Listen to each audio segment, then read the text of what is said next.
예도는 존재의 숲에 있습니다. 지금부터 니체와 진화론이라고 하는 제목으로 단편 강좌 한 편을 엽니다. 예도가 니체의 생리학이라는 제목으로 강의를 연 적은 있는데요. 이 진화론을 직접 다룬 적은 없습니다.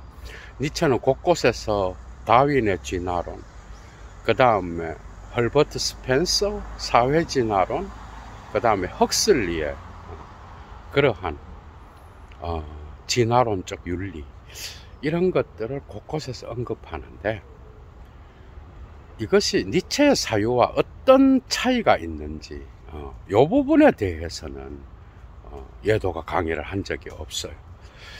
그래서 오늘은 여러분들도 참 니체의 사유와 과연 이 19세기의 영국에서 나타난 생물학적 진화론자들, 그죠?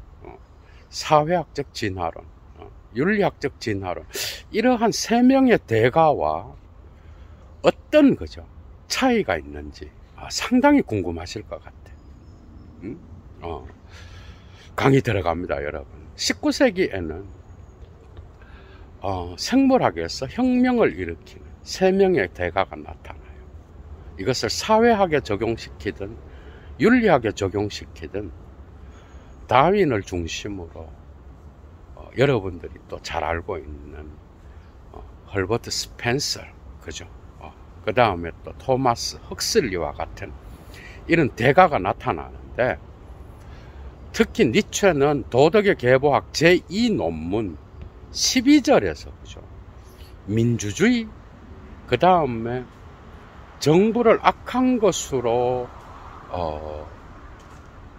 규정하고 혐오하는, 거죠, 그러한 미스알키스무스, 요 개념과 연결하여 니체가 스펜서와 헉슬리를 언급하고 있어. 정말 재미있는 부분입니다. 또 다른 곳에서도 진화론은 나타나. 그러나 니체는 진화론에 동의하지 않습니다. 그 이유를 예도가 밝히려고 해요. 사실 진화론은 그리스도교의 창조론에 엄청난 혁명을 갖고 왔어, 그죠? 그리스도교 신학에 따르면 특히 창세기에 하느님이 인간을 만들고, 그 다음에 이 세계를 만들고, 또 동물과 식물을, 그죠, 만들면서 이름을 짓게 하고, 이 모든 것들을 다스리는 권한을 인간에게 줍니다. 그게 이제 이마고 데이라고 하는 그 개념인데, 그게 바로 하느님의 형상이야, 그죠? 신의 형상에 따라서 인간이 만들어졌다는 거야. 그런데 이게 이제 이 세계에는 하느님이 세계를 창조했어, 그죠? 그러면 피조물은 다 동격이 아닌 거야, 그리스도교 세계 안에서는. 그러니까 그리스도교 안에서는 하느님의 형상을, 그죠, 가진 인간이 이 세계의 다른 피조물들을 지배하고 관리하고 정복하는 방식으로, 그죠, 정서에 기록되어 있단 말이에요. 그래서 그리스도교 신학에는 인간 중심적인, 거죠, 그런 것들이 나타나, 실제로. 그래서 다윈의 혁명이 일어나기 이전에, 그러니까 19세기 중반 이전에 그리스도교, 유럽의 그리스도교 세계는 실제로 인간 중심적인 사고가 지배를 했어요. 니체가 이걸 완전히 철학 쪽에서는 허물었고, 20세기에는 미셸 푸코가, 그죠, 인간의 주체, 인간의 죽음을 선언하잖아, 말과 사물에서. 그래서 진화론이 결정적인 거예요. 이것은 이 세계의 우주의 모든 생명체는 다 진화한다는 거예요. 여기에는 인간도 포함돼요. 그러니까 인간이 신의 형상을 갖고 이 세계를 관리하고 지배하는 이런 개념에 대하여 그냥 한 방에, 그죠? 날려버린 거예요. 망치를 갖고. 이건 완전 혁명적인 거예요. 그런데 사실은 여러분들이 진화론이 다윈으로부터 출발했다라고 알고 있지만 사실 그렇지 않아요. 그 전에 이미 수십 년 전에 프랑스의 라마르크라고 하는, 그죠, 그 학자가 있었는데 거기에서 지질학과 생물학을 연결하여 진화를 이야기했고, 그 다음에 영국에서는 헐버트 스펜서가, 그죠, 종의 기원이 1859년에 나오기 전에 이미, 그죠, 진화에 대해서 이야기했어요. 사회 진화론을. 그러니까, 그리고 종의 기원에는 사실은 육판이 나올 때까지는 에볼루션이란 단어를 쓰지를 않아. 그래, 이거는 거의 1870년대 초반이 돼야 다윈이 진화란 단어를 써. 적자 생존이라고 하는 Survival of the Fittest라고 하는 이 개념 역시도 헐버트 스펜서가 쓴 개념이에요. 그러니까 이 헐버트 스펜서의 사회 진화론이 뜨게 된 이유는 물론 다윈의 종의 기원 때문에 그런 것일 수도 있어. 그러니까 서로 상호작용했다고 보는 게 맞아. 그러니까 적자생존이라는 개념을 나중에 쓰고, 그죠, 오히려 다윈은 내추럴 실렉션이라고 하는, 자연선택이라고 하는 단어를 써요. 이게 역시 적자생존과 유사한 건데, 모든 생명체는 생태학적 환경에 적응할 수 있는 유전적인 어떤 그러한 형질을, 그죠, 가진 그런 개체들이, 그죠, 살아남는다는 거예요. 그러니까 이런 것들은 사실 헐버트 스펜서가 이미 사회 진화론에서 이야기하고 있었어요. 특히 1964년도에 Principle of Biology라고 하는 생물학의 원리에서 적자생존이라는 개념을 쓰고요. 그 다음에 진화론이 나오기 전에, 그 종의 기원이 나오기 전에 이미 스펜서는 그의 종합 철학을 이야기하기 시작해요.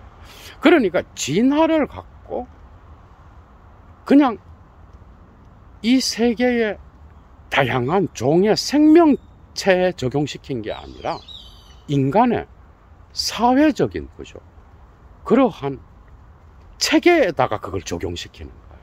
심지어 도덕과 윤리까지도 이야기해요. 이걸 갖고. 근데 독특하게도 이것이 사실은 그 당시에 영국의 제국주의와 맞아떨어지면서 대중의 호응을 받은 것도 있어요. 그러니까 인간 사회에는, 그죠, 적자가 있다는 거예요. 적자가 뭐죠? 가장 적응을 잘하는 그런 인간이 있는 거예요. 그러면 국가도 그런 국가가 있겠죠. 바로 영국 대영 제국인 거예요, 여러분. 그 적자는 국가로 볼 때는 영국이요. 그리고 개인으로 볼 때는, 그죠, 그 적자는 그 당시 빅토리아 시대의 영국 부르주아 계급이 바로 적자인 거예요, 여러분. 그러니까 자연적으로 환경에, 그죠, 적응할 수 있는, 사회적 환경에 적응할 수 있는 그런 개체들은 살아남고 이게 강자인 거예요. 그리고 적응하지 못하는 그런 개체들은 도태된다는 거예요. 자연 도태돼 버려요. 그러니까 여기서 자유방임적인 어떤 특징이 나타나는 거야. 그죠? 그러니까 기존 질서를 옹호하는 그러한 이 이론으로 이게 사용되는 거예요. 그런데 다윈의 진화론과 헐버트 스펜서의 사회적 진화론이 갈라지는 지점이 바로 적자란 개념. 이 적자는 다윈한테서는 그죠? 철저히 생태학적 환경과 개체의 상호작용에 의해서 이 적자가 적응을 잘하는 개체가 결정돼. 그런데 스펜서의 사회 진화론에서는 그렇지 않아요. 이게 인간과 사회적 환경과 관련될 때는 인간의 개체가 그죠? 적자를 결정하는 거예요. 그러니까 개체는 부르주아 계급에 속해 있냐 아니냐, 아니면 힘이 강한 국가에 속해 있냐 아니냐, 여기에 따라 적자가 결정되는 거야. 그러니까 생태학적 환경, 사회적 환경, 이게 일치하지 않는 거예요. 여기에서 결정적으로 달라지는 거예요. 그러니까 스펜서는 분명히 다윈과의 관계 안에서 서로 상호적 연관을 갖고 있지만, 스펜서의 사회 진화론은 철저히 힘 있는 놈이 그죠? 힘없는 자를 잡아먹는 그러한 적자 생존. 그러니까 자연 도태되는 것을 구태여 도와줄 필요가 없다는 거예요. 그러니까 어떻게 보면 대영 제국의 기존의 사회 질서를 그죠? 옹호하는, 그리고 인종주의의 우생학적인 어떤 특징을 옹호하는 방식으로 이용될 수 있었다는 거예요. 이해가 되죠?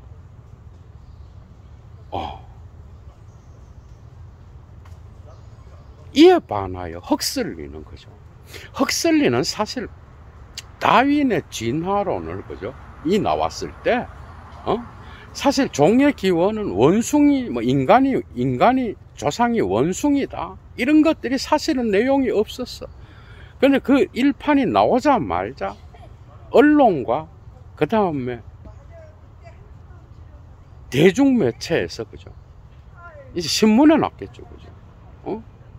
인간이 그럼 조상이 원숭이냐? 이러면서 이제 막 논쟁의 불씨가 막 퍼져나가는 거예요. 그러니까 그때까지 다윈이 이 종의 기원을 내면서 선풍적인 논쟁의 불씨를 그죠? 붙이기 전에 헐버트 스펜서의 사회 진화론은 사실은 그렇게 강력하게 대중들에게 인기가 없었어. 근데 그 이후에 더 잘 알려지게 돼요. 그러니까 상호 관계가 있는 거예요. 적자 생존이란 개념도 헐버트 스펜서 거죠. 나중에 다윈이 받아들여서 종의 기원에 6판부터 그 단어를 쓰기 시작합니다. 오늘날은 그 개념이 좀 뭔가 우생학적 특징도 있고 이래갖고 진화론자들이 잘 사용 안 하려고 그래요. 그런데 어찌되었건 다윈이 종의 기원을 냈을 때 이제 종교인들 혹은 그 사회에 그죠? 그리스도교의 수천 년간의 어떤 그러한 1500년 이상이죠, 그죠? 그 이상 동안 진리로 통용되었던 거죠. 그런 전통과 관습을 믿었던 사람들의 반동이 일어나기 시작한 거예요. 그래서 논쟁을 벌여야 됐고, 막 종교 대표자들하고 막 싸워야 됐어. 그런데 다윈은 이런 싸움을 싫어했어요, 사실은. 그래서 그때 헉슬리라고 하는 다윈의 옹호론자가 나타나. 이 헉슬리가 이제 다윈을 대신하여 막 종교 대표자들, 창조론을 이야기하는 종교 대표자들, 그 다음에 진화론에 반대하는 자들하고 막 싸운다. 그래서 이 헉슬리가 헐버트 스펜서를 까버려요. 논점은 여기에 있는 거예요. 그가 강의록을 모은 게 1890년대 초반에 그죠. 진화와 Evolution and Ethics, 윤리라고 하는 제목으로 출간되는데 거기에서 진화론적 윤리를 이야기해요. 그러니까 인간의 사회는 이 헐버트하고 반대되는 그런 주장을 하게 돼요. 인간의 사회는 생물학적 진화, 그러니까 자연 상태에서의 생명체들의 진화와 다르게 간다. 문명의 발전은 오히려 이러한 생물학적 진화와 투쟁을 벌이면서 반대로 갔기 때문에 문명이 가능했다라는 거예요. 이해가 되죠? 그 이유는 그대로 가면은 어떻게 되겠어? 만인에 대한 만인의 투쟁을 통하여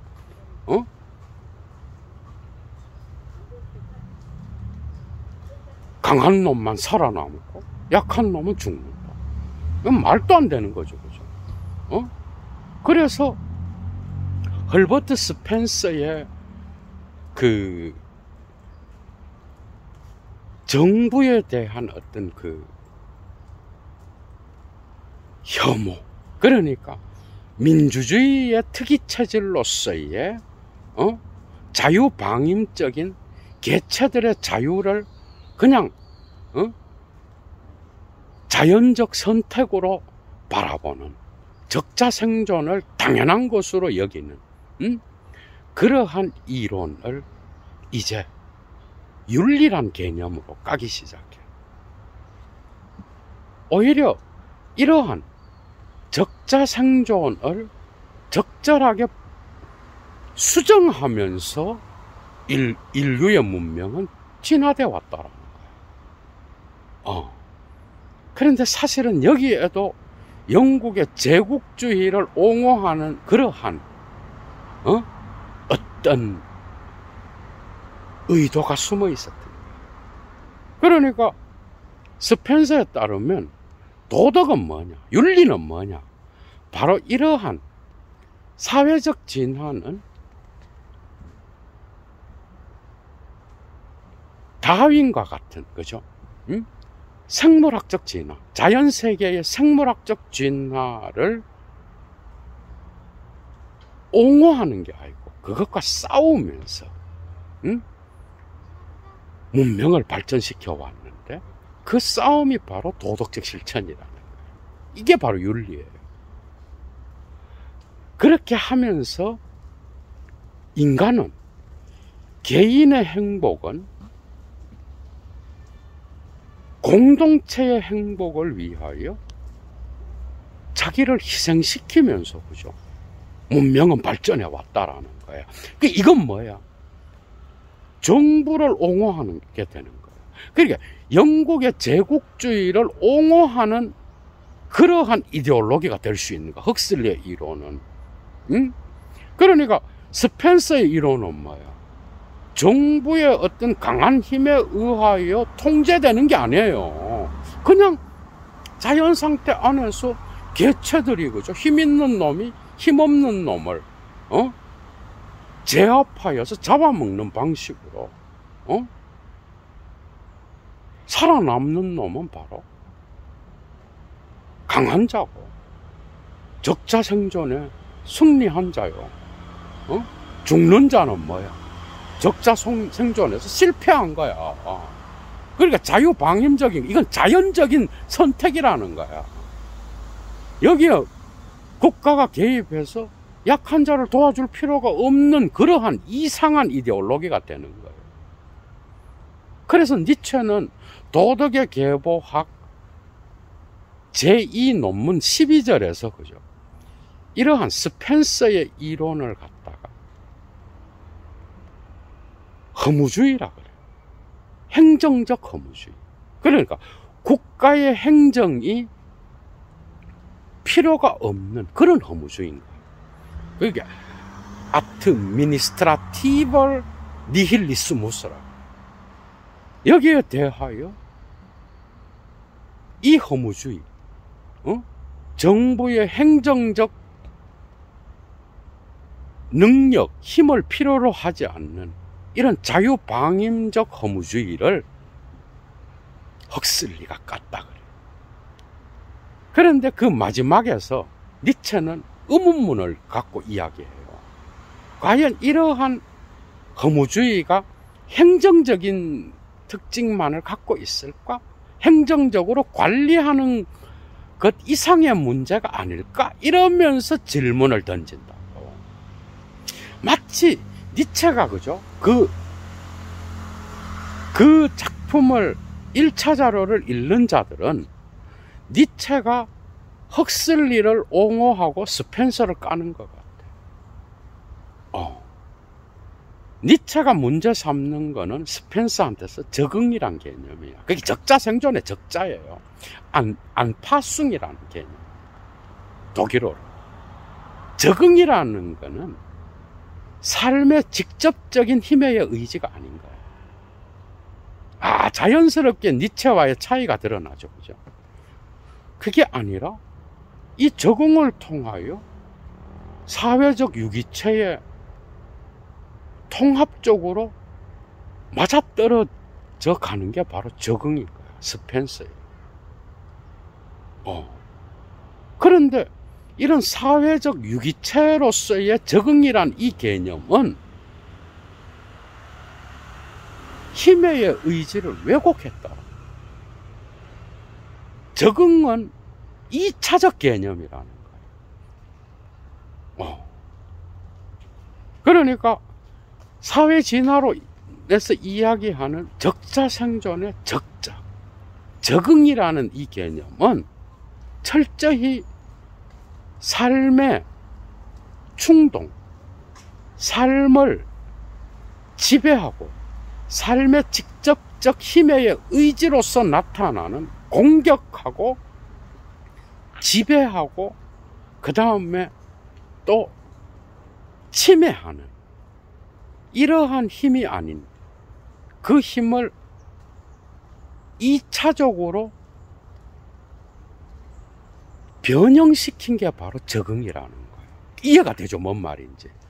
그러니까 사회적 진화론에서 적응 개념은 니체의 힘의 의지가 아닌 거예요.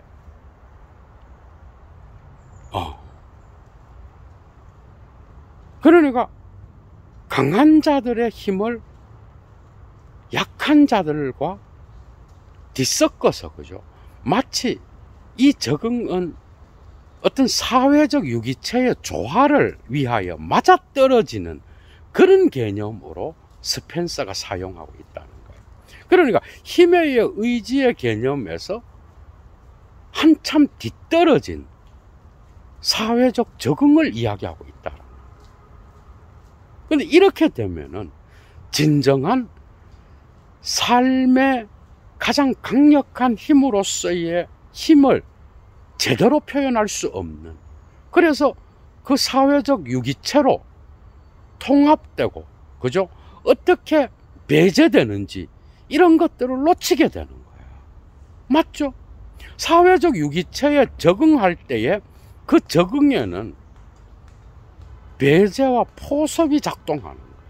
이것은 들레즈한테로 갑니다. 클라스가 느껴지죠. 들레즈가 안티오이디푸스에서 기관 없는 신체를 이야기해요. 이거는 사회적 유기체로, 그죠? 가기 이전에 잠재태로서의 어떤 신체를 말하는, 인간의 몸만을 이야기하는 게 아니야. 사회적 몸도 바로 기관 없는 신체예요. 그죠? 현실태가 되기 이전에 다양한 욕망 기계와 부분 접속을 통하여 접속될 수 있는 그러한 잠재적 힘을 바로 들레즈는 기관 없는 신체라고 했어. 그래서 여기에는 부분 욕망과 분자적 무의식을 이야기합니다. 재미있죠, 그죠? 이거는 스피노자적 개념이지만 둘레즈한테서는 철저히 니체 도덕의 계보학적인 어떤 사유가 들어가 있어요. 여러분. 힘의 개념.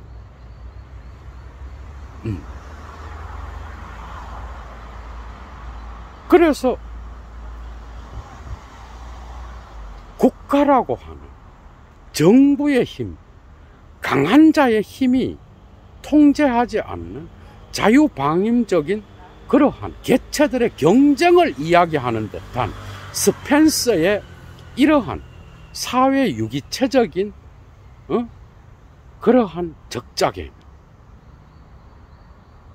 이건 뭔가를 놓치고 있다. 그래서 헉슬리가 스펜서를 비판하면서 나타나는 정부의 행정적 허무주의를 이야기하고 마치 헉슬리를 그죠? 옹호하는 듯한 발언을 하고 12절을 끝낸다고요. 그런데 여기 함정이 있는 거야. 이런 게 어려운 거야. 니체는 헉슬리를 옹호하는 게 아니야. 쉽게 말하면 헉슬리는 스펜서를 까는 게 뭐예요? 이런 자유방임적인 그러한 사회적 진화론의 문제는 정부의 힘을 그냥 무시하고, 그죠? 개체들의 자유를 이야기하는 민주주의의 특이 체질로 나아갔다라는 거예요. 니체는 이것도 싫어합니다. 그게 스펜서한테서 니체는 무리 본능, 그 다음에 약한 자를 강한 자와 함께 뒤섞어 놓는 것, 민주주의의 어떤 그러한 개인들의 자유를 이야기하면서 고귀한 자, 힘 있는 자, 그 다음에 용기 있는 자, 이런 자들을 평준화시키는 거, 이런 거 싫어해. 그래서 민주주의와 사회주의를 다 싫어해요. 다 평준화와 관련된 거잖아, 그죠? 좋은 정부는 뭐예요? 좋은 정부는 깊이 개인의 자유에 간섭하지 않는 거예요. 민주주의의 특이 체질의 기본인 거야. 그런데 헉슬리가 여기에 이 일을 제기한 거는 뭐예요? 이 적자는 그냥 우생학적으로 우월한 놈이, 아니면 강한 놈이 약한 놈을 잡아먹는 방식으로 나가는 게 아니라, 인간 사회는 그렇게 되지 않았고, 오히려 이러한 진화론적인 것에 저항하는 윤리적 실천을 통하여 문명이 발전했어. 여기에 의도는 뭐예요? 정부의 힘을 복근시키는 거예요. 이렇게 하기 위해서는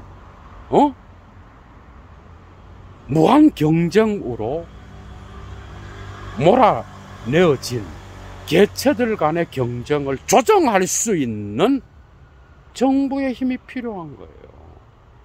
헉슬리의 그 주장에는 이런 의도가 있는 거예요. 그러니까 헉슬리의 윤리 진화론에서 중요한 건 뭐예요? 개인의 어떤 그러한 자유와 개인의 이익은 공동체의 이익을 위하여 때로는, 그죠? 양보하고, 그 다음에 공동체의 이익을 위하여 희생될 수 있다라고 본 거예요. 그러니까 대영 제국의 강력한, 그죠? 그러한 지배를 위해서 개인은 언제나 희생될 수 있다라는 걸로 볼 수 있는 거예요. 그게 헉슬리나 스펜서 양자 모두 그 당시에 빅토리아 시대의 어떤 그러한 부르주아 분위기와 대영 제국의 어떤 제국주의적 팽창을, 그죠? 어느 정도 염두에 뒀다는 거예요. 한 사람은 개인의 어떤 그러한 개체들의 어떤 힘을 강조했고, 한 사람은 이런 것들을 제어할 수 있는 어떤 국가의 강력한 힘을 이야기했다라. 니체는 둘 다 부정합니다. 니체는 헉슬리의 이론에 옹호하는 게 아니야.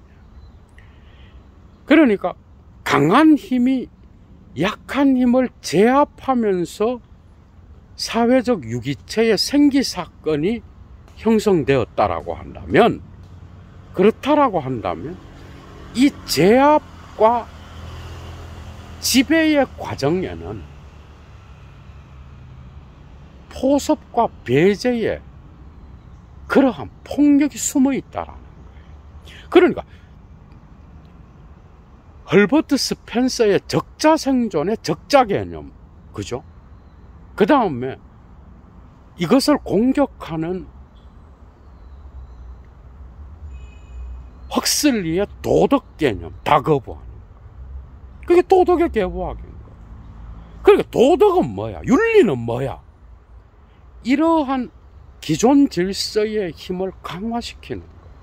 그러니까 각각 다른 방식으로 스펜서와 헉슬리는 이 힘을 그냥 당연한 것으로 받아들인다라는 거예요. 그런데 이 힘이 약한 힘을 어떤 방식으로 배제하고 포섭하면서 그 사회의 진보가 일어나는지, 그리고 이 진보라는 개념, 생물학적 진보든 진화론적 진보든 간에 이 진보는 결코 직선적 진보가 아니라는 거예요. 거기에는 서로 배후에 뒤따라서 일어나면서 서로 교체되는 힘이 있다라는 거예요. 이런 사유들은 이제 푸코한테로 가져오죠. 그러니까 적응은 뭐예요? 엄청나게 복잡하다는 거예요. 힘 있는 놈이 힘없는 놈을 제압하면서 적응했다, 이게 아니라는 거예요. 이 과정이 복잡하게 뒤섞여 있으며 삭제되고 생략되고 흔적으로서, 그죠? 이 힘이 진보라는 이름으로, 그죠? 나아갈 때 거기에는 삭제된 흔적이 있다. 이러한 흔적을 데리다는 또 독특한 방식으로 자기의 해체론적 사유에 또 적용시키죠. 그죠? 이 니체는, 그죠? 엄청난 영향을 미친 거예요, 여러분.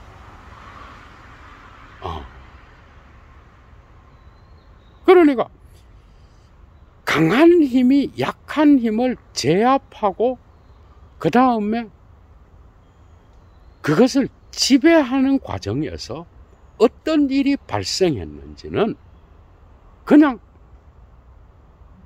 전제로서 보면 안 되고, 이걸 까뒤집어서 그 힘이 어떤 방식으로 교체되고 이동했는지를 파헤치고 그것을 폭로해야 된다는 거예요, 니체는. 그러니까 힘의 의지가 이러한 도덕의 계보학의 어떤 국가의 힘으로서 아니면 공동체의 힘으로서 나타날 때는 엄청나게 복잡한 그러한 그림이 그려진다라는 거예요. 그게 사회 진화로 말하듯이 힘 있는 놈이 적응해서 진보를 이루어 나간다. 그럼 힘 약한 놈은 자연적으로 도태된다. 그래서 정당화될 수 있다.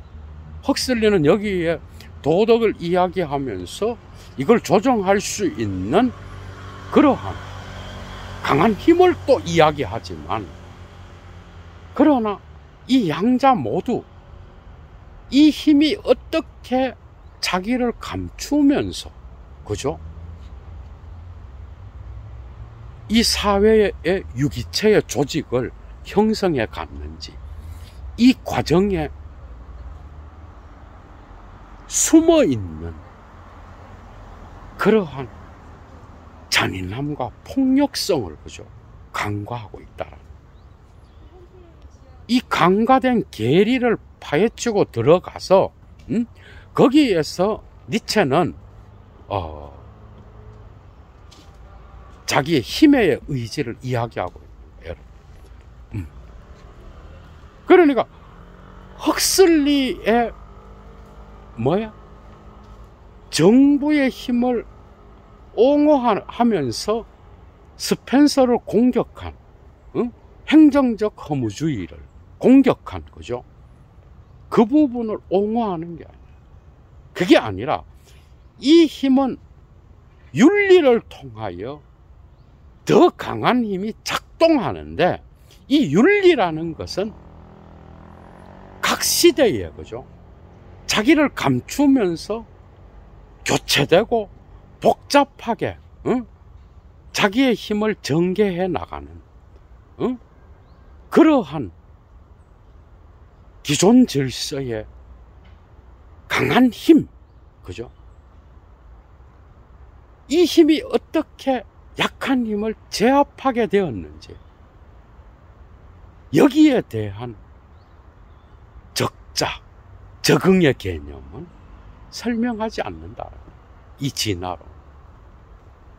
요걸 보겠다라는 거예요.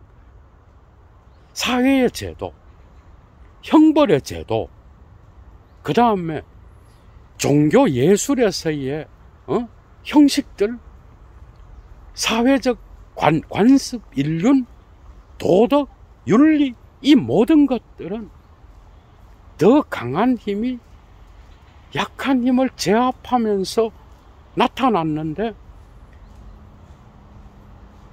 진화 생물학처럼 그 진보가 그냥 약한 자를 제압했다 이러면서 나타나는 게 아니라, 자기의 교묘한 거죠. 그 강한 힘이 약한 힘을 위장하면서, 교체하면서, 생략하면서, 보이지 않게 작동해 왔다라는 거예요. 그 적응이라는 개념이 갖고 있는, 적자의 개념이 갖고 있는 그 흔적을 역으로 초올라가서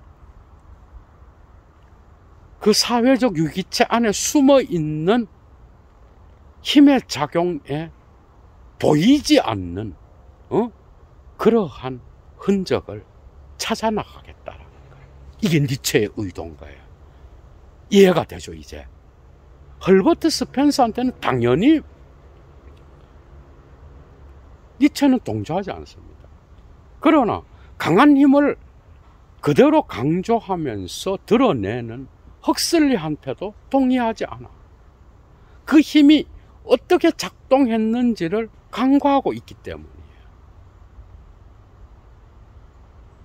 그러니까 생물학적 진화로서 인간의 사회의 제도가 그런 방식으로 적자 생존이나 자연적인 어떤 선택을 통하여 표면적으로 나타난 것 같지만, 그 힘은 그런 방식으로 표면적으로 작동한 게 아니라는 거예요. 그 표면 배후에 있는 거죠. 보이지 않는 그것을 들여다보겠다라는 거예요, 니체는. 그러나 니체는 이러한 진화 생물학으로부터 영향을 받았습니다. 그래서 니체는 문화를 그죠 생리학적인 관점에서 문화를 이야기할 수 있었어요. 문화는 니체한테서는 생리학적 조건이에요. 이런 것들은 상호작용했어요. 그러나 이 생리학적 덩어리로서의 문화가 그죠 형성되어 나갈 때, 강한 힘이 약한 힘과의 어떤 복잡한 관계를 통하여 자기를 감추면서 이 약한 힘을 제압할 때에 드러나는 그래서 눈에 보이는 모든 좋은 것들은 좋은 것으로부터 나온 게 아니라 이 표면을 지금 눈에 보이는 문화적 기제의 생리학적 덩어리 배후에는 무의식적인 그러한 본능이 숨어 있다라.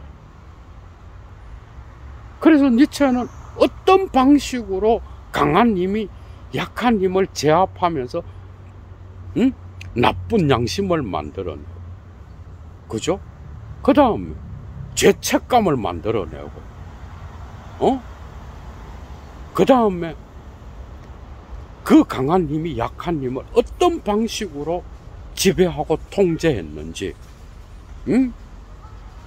그것은 진화생물학으로는 설명할 수 없는, 이게 이제 니체하고 다른 거예요. 니체는 그 보이지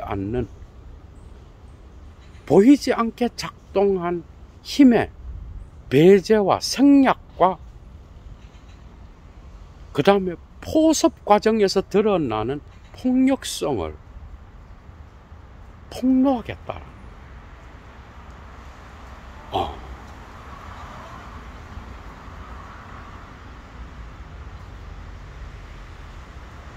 그래서 도덕의 계보학 제2 논문 뒤로 가면서 어떻게 하여서, 그리고 그리스도교라는 종교가 국가와 더불어서 어떻게 이 강한 힘이 이 개인들을, 그죠? 덜 인간적인 인간으로 만들었는지, 그걸 폭로하면서 그리스인들의 자유를 이야기하는 거예요. 마지막에서.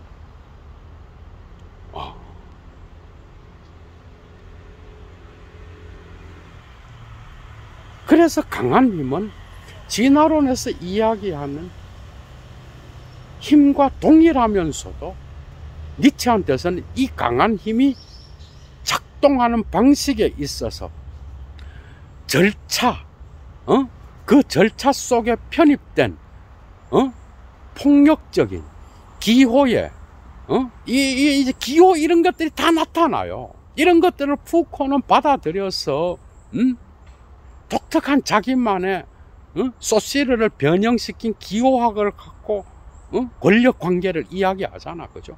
이 강한 힘의 권력이 어떻게 그 개체들을 통제하고 지배해 왔는지. 이 무시무시한 역사가 바로, 인류의 문화라는 거예요, 여러분.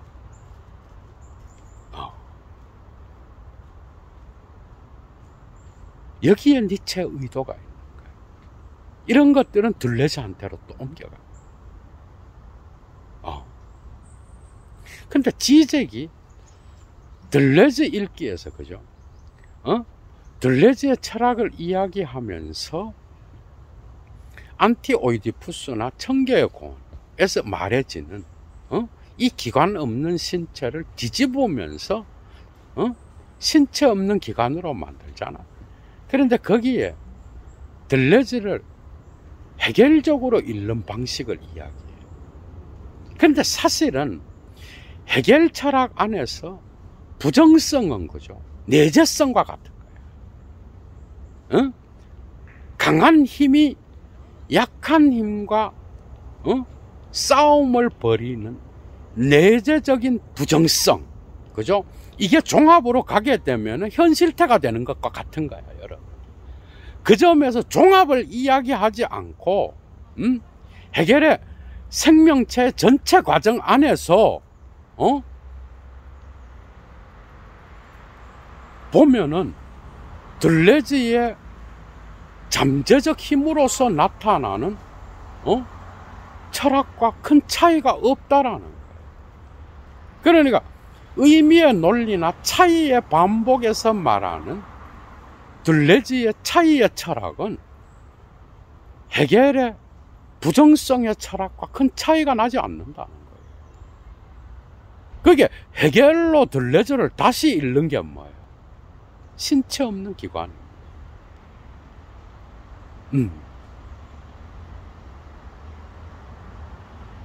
그러니까 니체 역시도 그 힘이 보이지 않게 작동하는 그러한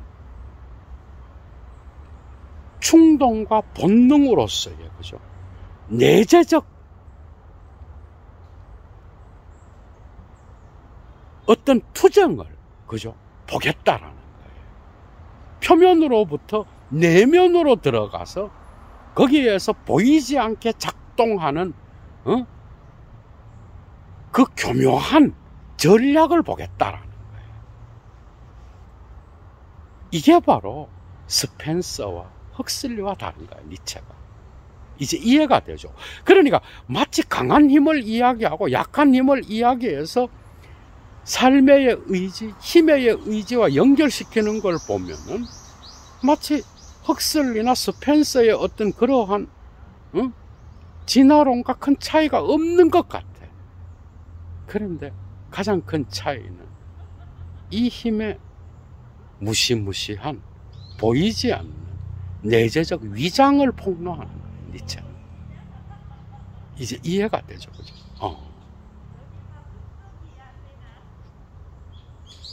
어떻게 하다 보니까 아주 길게 왔습니다, 여러분. 좋은 주말 보내시고요. 어디에 계시든 건강하십시오. 그리고 좋아요 잊지 마시고요. 도움 받으신 분들은 예도의 클래스를 하시고 지금까지 서양 철학의 어떤 그러한 부분에서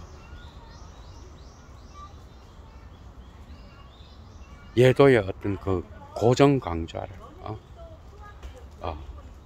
들어왔고 거기에서 가치를 아시는 분, 그죠? 애청자분들 중에 여유가 있으신 분들은 꼭 예도 팁을 후원해 주십시오. 예도 물러갑니다, 여러분. 추스.